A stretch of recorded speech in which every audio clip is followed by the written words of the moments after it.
our site right now at the moment, and that is the site engineer that actively works in here.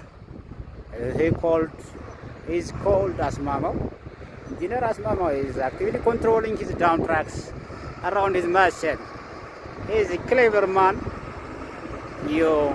Contractors can use his power if you have such earthwork excavation of roads. Engineer is needed.